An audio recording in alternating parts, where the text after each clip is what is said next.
It's all well and good when it's the sun's out and the beer's out, but not much beats incandescent weather in some of our beautiful moors. Look at that.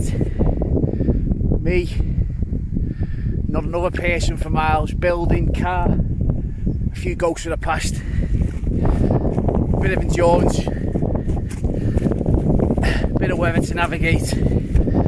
I'm going down here, it's a long way to get out with a broken foot, a broken leg, but that's all part of this game, which is how far can you push yourself, how far can you survive, how well can you navigate, and just being fucking as far as humanly possible from the human race.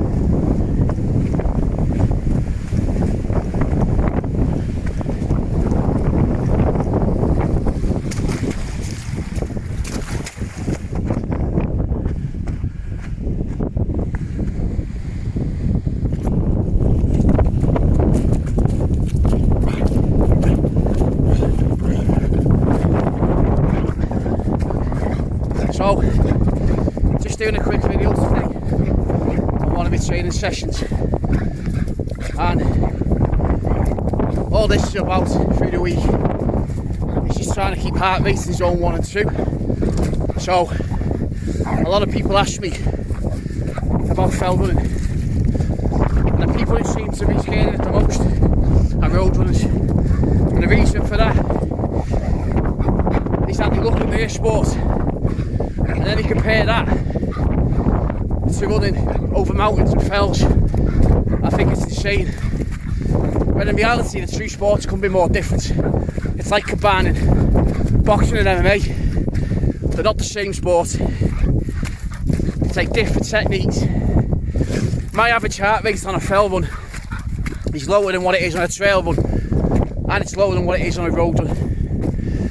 And the reason for that is you have peaks and troughs when you're running on fells and mountains.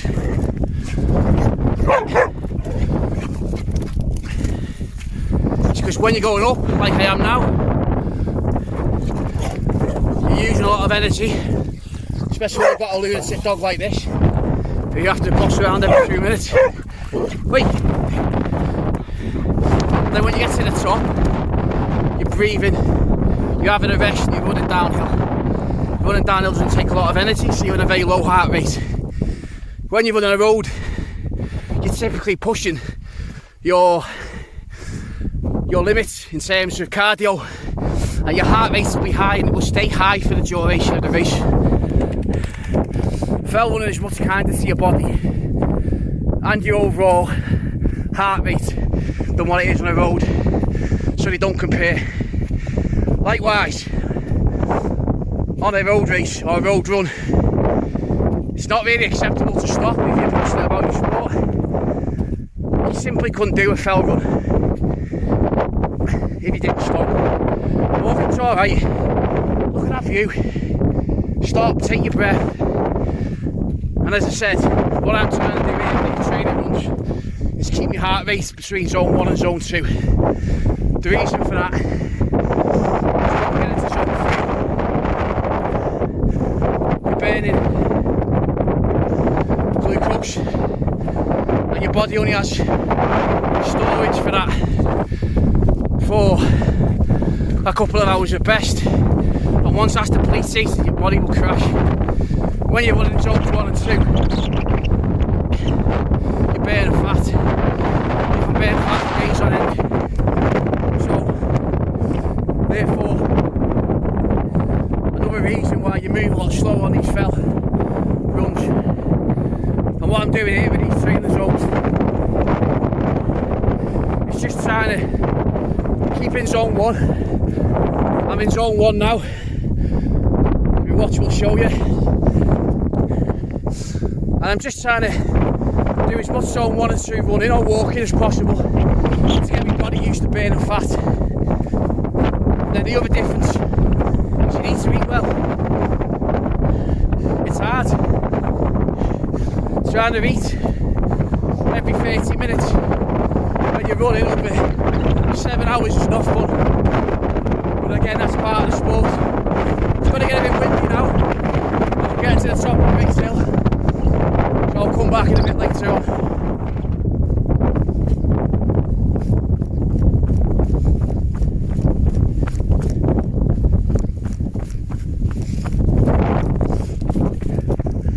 So I've just come over the top of Great Hill now, on the West Pennine Moors, on the Anglezaka Moor region.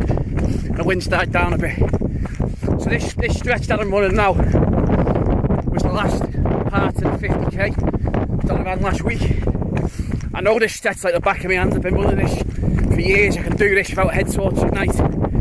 And this marked the 26 mile point to the 32 mile point. At that point, my body was shutting down, so I started to get brain fog. It's harder to concentrate after nearly 7 hours of running when your body's that exhausted. Simple tasks like navigation become all harder. So got here, the rain started to come in, and I started to doubt that, even though I knew where I was. I started to doubt that I was in the right place. I started to panic. It's irrational. But some of these things, what you have to contend with if you want to do these endurance style races.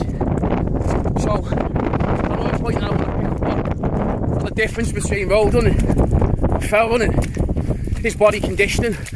So what I found hard last week, over the last 10k, was I started to get pain in my left knee, and then started to get pain in my left hip because I was using the poles. I then started to get a pain in my left lat, and I pulled my neck and I couldn't look to the right. So when you're going up and down these hills, your body's got to be able to cope with that. And in road running, typically a lot of focus in your strength is in your legs and being lean.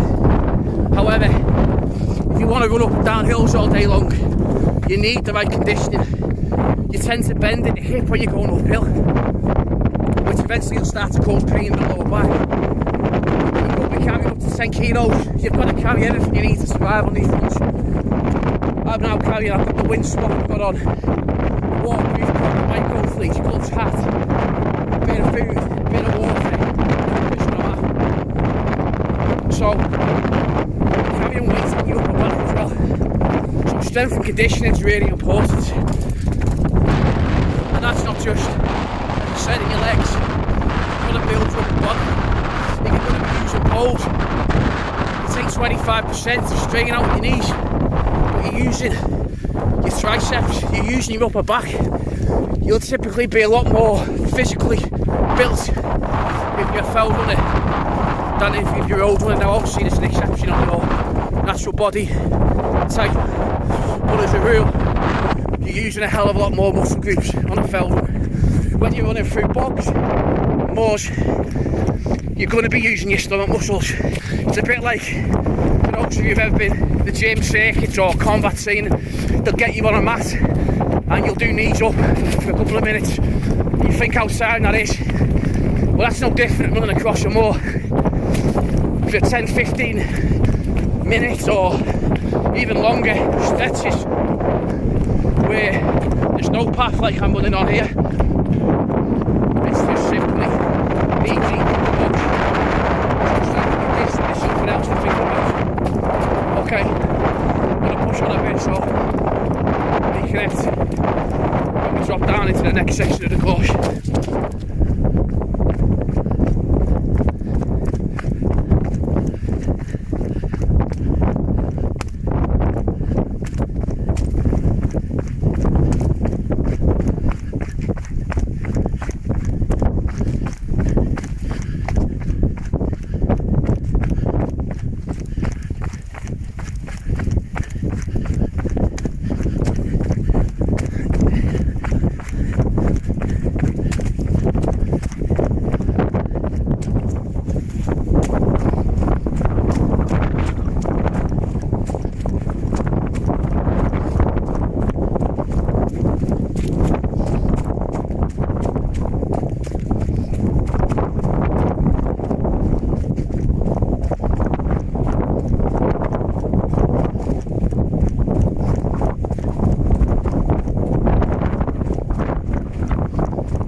of these old settlements that date back to the 1800s, where people used to mine the land. You could argue it was the start of the Industrial Revolution, which has kind of led to where we are today with the pollution that we see, and some of the issues with the world and the climate, and plastics. However, back in those days, you know, that way of life was much more honest. When you look at that, imagine that being in your house. You've got you're mining, you're sending that product up through the tram system, which this area is famous for. And you're living in a house like that. This is your back garden. You've got a stream running past you where you're collecting your own water. You're farming the land for your own food. It's just an honest way of life. No electricity, you know, real survival. You've got to be able to live on the land and work the land in order to survive. Always fascinates me, these old buildings of times gone by. So this feels a good time to talk about another question I often get asked, which is what's the difference between fell running and trail running. So on paper, trail run is off-road, or at least that's off-road, but it's on well marked or defined paths and trails. Whereas a fell run is a race that gets you from A to B. It doesn't have any paths or trails, a little bit like what I'm walking on now, and you have to be able to navigate yourself with a map to get to checkpoints, but there's no defined route. I think that's all well and good if you look at it from a competitive racing point of view. However, competitive fell racing for me goes against the reason I do it personally, which is not to compete against a fellow human. It's about getting out in nature for me. Also, understanding what your limits of endurance are and your ability to survive in harsh terrain and climatic weather conditions. I think outside of competitive racing, the lines can be blurred a lot. So, in my experience, all fell runs will include a level of trails and tracks, and most trail runs will include a level of no trails and tracks. So, arguably, you're always navigating yourself unless you're competitive racing. So I think the lines are blurred. I like to think of it a little bit more simple than that. Trail running for me can be around anywhere that's off-road, beaches, woods, your local kind of nature areas, and while they will have an element of elevation involved, they're typically either an easier gradient or less kind of sustained. Anywhere that's mountainous, or like our Highland Fells, like where I am now in the moors, Peak District, West Pennines, I like to think as being a fell. So anywhere with high ground is simply how I like to think of the difference between a fell run and a trail run. But as I said, the lines are blurred quite a lot, in my opinion.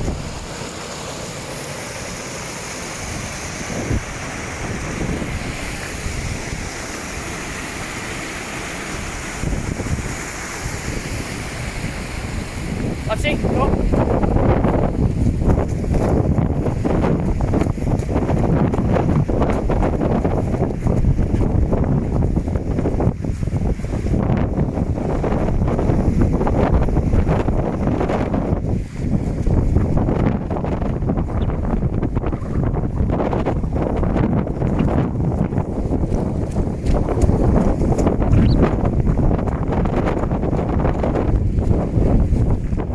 So I'm seven and a half miles into the run now. This will end up working out around a half marathon. It's about 13.3 miles actually, and a couple of 1,000 foot of descent. I'm just in zone 1 heart rate now. Just about to tip over to zone 2. I'm around 134 beats per minute on my heart rate. So another thing with these training runs is all the zonal training that I mentioned earlier on in the video is about keeping in heart rate or heart threshold of zones 1 and 2. So these should be enjoyable. One of the things I've been running for many years. First, in my late teens when I started a bit of boxing, and it was just part of a training plan just to get fit. And then 10 years in the military, both within the Navy and the Army. Again, obviously training, running is a core bit of military training to keep your fitness up. And then when I left the Army, did MMA for a couple of years, just some low level amateur fights, and again I did a bit of running just to competitive fitness. The thing is, I never really enjoyed road running, and I think part of that was from being in the military where everything's balls to the walls, heart rate, zone 4, zone 5, pushing out. So when I used to go road running, apart from the fact I don't like urban environments, and a part of the reason for running is the mental health and the mental well-being and just getting away from it. But moreover, I was just running. I just always in a competitive race every single run, and I was just in pain from the second I set out to when I got back. With the fell running, the first time I got into it, I was going up Movammer, and I still had me road running mentality on, and I got about 8 miles into an half. I'd done about 3,000 foot, and then I went dizzy, kind of collapsed to my knees, and I was lucky not to have a heart attack. I thought I was done for on that run, and then you realise actually that's not what fell running is about. So you have to really slow things down, and these training runs, I said I'm focusing on keeping in zone 1 and 2, and you shouldn't really be breathing heavy. You should be able to talk like I'm doing now for this video while running. It's just much more enjoyable, in my opinion anyway. So I'll have done a half today. I'll have burned calories because I'll have been out around 3 hours, and I'll have put some sense in my legs, but I shouldn't be absolutely wasted. It's the training I'm on. It should be enjoyable. So again, for all these people who think fell running, trail running is road running over mountains, it's not, it's different. And there's no reason why anyone can't come and give this a go. It's about grit, determination. It takes a certain mindset to be out in the wild in bad weather. You don't need to be superhuman elite to do this. You just need some resilience and a good training plan. Okay, I'm going up to the next hill now, so I'm going to round back. We'll ascend Great Hill again, and from there we should be back to the car. So I'll touch base a bit later on. So this is the final ascent, you can see now, back up to Great Hill. Originally I was on the other side of Great Hill and the car's on Belmont Road to the back, so I've come up here along, basically followed the moors around, heading towards Winter Hill. Come down on the moors, the other side of this high ground, drop down to White Copies, come back up along here. This will now take me on the final ascent, back up to Great Hill, and then back down to the car. Let's go. Anyone want a bonkers dog?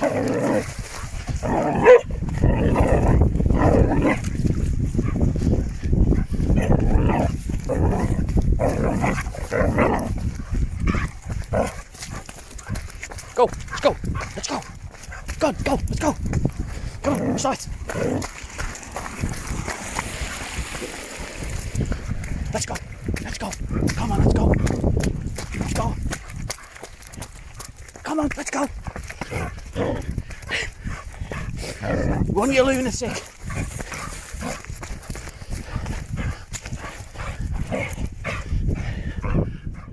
So that's me back at the car now.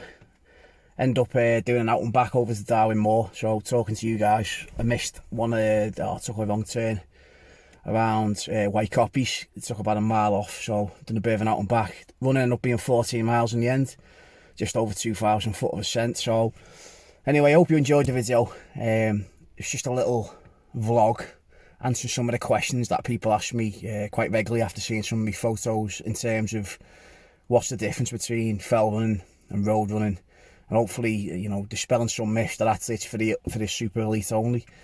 So that's, for me, that's kind of where I'm at about now. I tend to do a 10k run on local trails 2 or 3 times through the week, and maybe that'll even be a walk with a dog. It doesn't necessarily have to be a run, just keeping a heart rate low. And every weekend I'll try and do at least half a marathon, and again, you know, it's all done zone 1, zone 2, as we talked about around the run. So it should never tax you to the point where you physically can't go any further. You should be moving slow. It's more about endurance, it's more about food, it's more about body conditioning. So anyway, I hope you enjoyed that video. And just to say really as well that I'm looking to appoint a coach, a professional running coach and a mountaineer. Over the next few weeks, I've got some plans that I want to do. I'm currently can run a 50k. I know I can run a 50k, did it last week, albeit it was more stubbornness than it was proper conditioning or training. But I've got some big things in mind. I want to try a 50 miler. I want to try the famous grounds, the Bob Graham, the Charlie Ramsey, the Paddy Buckley in Wales, Scotland and England. I want to do something unique. I want to do something that I've plotted. I'm looking at running every lake in a loop in a Lake District around 140 miles and 30,000 foot of ascent. I just want to know what my limit is. So I'm looking to appoint a coach. But more importantly, I'm going to start vlogging some of this journey from where I am now, which is at marathon level, pushing out 50k, but with a lot of pain, to see, you know, where my limit actually is. Is it a 50 miler or is it 500 miler? So I'm going to start vlogging my journey, but what the purpose really is to raise some money for charities. So there's a couple of charities I want to do it for. The autism is close to my heart with my son. Help for Heroes, just through my past experience with the military. Mind and mental health. I think that doesn't matter what, you know, that affects people that have got no other conflictions or you know, it's, you don't have to have anything going on in your life to have mental health. But also I think pretty much anything that you suffer with will cause you to have mental health. And then I want to really raise awareness for ME as well, post-viral fatigue, something I went through the last 16 months, which has been horrendous, and it's still not recognised. So yeah, I want to start doing little videos now, just to take you on a journey from where I am now up into my breaking point. I'm going to open some charity pages, and I'm going to try and collect as much as I can across those 4 elements, and yeah, really try and wear awareness as well. So please watch out. I'll be putting these up on social media. My Instagram page is public anyway. My Facebook page is private, but I'll make these posts public. And I'll also have a YouTube channel where I'm going to document all these. So please like, subscribe and share, because that will all help towards the charities. And as I said, this ain't going to be a short-term thing. You know, I'm barely pushing out 50k now. So looking at doing a Bob Graham, which is 66 miles, over 30,000 foot of ascent. 100 miles, that's a long way off it, and you know, I don't know where my limits lie. It might be a 50 miler, it might be 500 miles, but we'll see, and hopefully raise some awareness and raise some money along the way. Alright, thanks for watching. Cheers, bye bye.